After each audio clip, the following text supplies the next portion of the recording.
Yo, what is going on, you guys? Welcome back to another video. So in today's video, we're going to be drawing lessons from other countries outside of the US to get a better idea of what the US might be doing with the next stimulus check package. So during the time of this recording, there is a lot of crazy things happening in the world right now, including protests, the stock market, S&P hitting an all-time high, and even unemployment rates still in the double-digit numbers. And a lot of people have no idea what we should expect next. Stimulus check videos are still doing fairly well on YouTube, and many people are coming onto the platform to look for different type of answers. But what I wanted to do was take a step back. Instead of looking at what the US is predicting to do within the next few weeks, what I wanted to do in today's video is take a step back and then compare what other international countries are still doing right now at the time of this recording in June and see where we should go from there. Now, it seems like each country outside of the US is handling the coronavirus pandemic in their own unique way. For example, we have Spain, who is establishing a permanent basic income for a lot of their poorer residents. We have Germany still offering aid to smaller employees and to a lot of their freelancers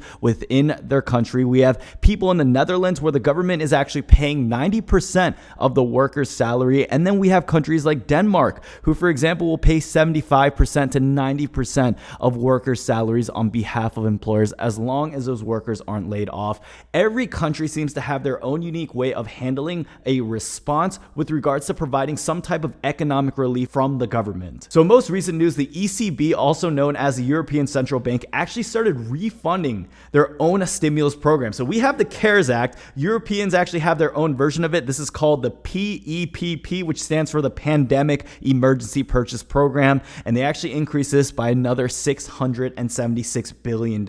Now, because we're in the month of June, a couple months after the start of this pandemic, and we're seeing other countries like Europe actually adding additional funding to their own stimulus package, what can we learn from this? Well, to answer that question, I want to go over a recent statement that the European Central Bank actually released. In response to the pandemic-related downward revision to inflation over the projection horizon, the PEPP expansion will further ease the general monetary policy stance, supporting funding conditions in the real economy, especially for businesses and households. So what does this all actually mean? If we focus on that last sentence of this statement, they mentioned supporting funding conditions in the real economy, especially for businesses and households. I think we can all agree on that the backbone of a nation's economy comes from the people and the small businesses that make up the economy. If we're seeing our neighboring countries like Europe doing this with their people, even right now, I can almost guarantee that the US is going to follow suit in one way or another. Keep in mind, the United States is still ranked #1 with the amount of coronavirus cases and deaths.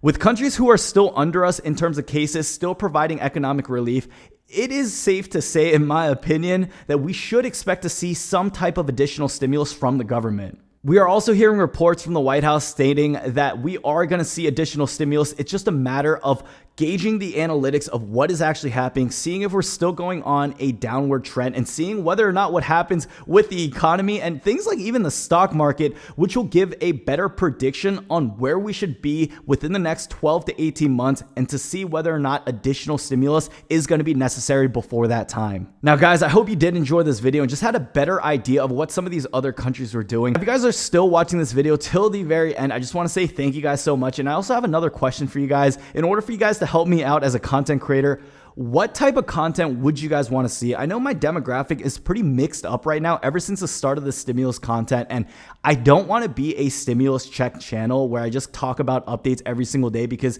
frankly, it doesn't excite me, and I don't believe that every single day there's going to be such drastic updates where it's going to be enough to make a full-on YouTube video for. So if you guys have any other ideas, if you guys want to see me talk about investing, how I'm investing, or if you guys want to see me talking about credit cards and recession stuff, let me know down below, because a lot of this feedback is going to be highly appreciated. I know there's still a good group of people, I would say my original subscribers, who are desperately asking me to make credit card content, and I do have that in the works. But as a content creator who's always juggling the algorithm, I'm really trying to do this in a right manner where I don't mess everything up. I'm still able to get a lot of my audience retention, and I still stay relevant to the algorithm. But at the same time, I want to post content that I feel passionate on talking about. Now, when we're talking about stimulus checks, I'm not going to lie.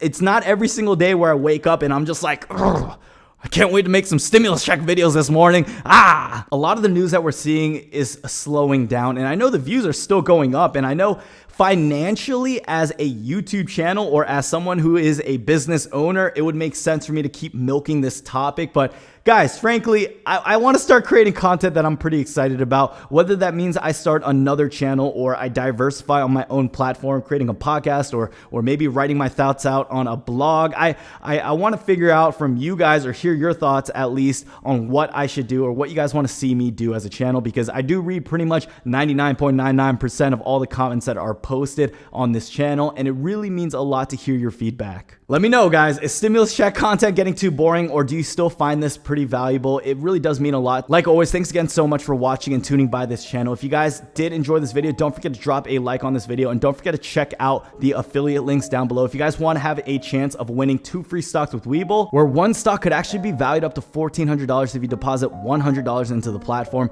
Check it out. I will also have other products down below that you guys can check out in order to get some free money during this time. So guys, like always, thanks again for tuning by this channel, and hope I see you guys in the next one. Peace.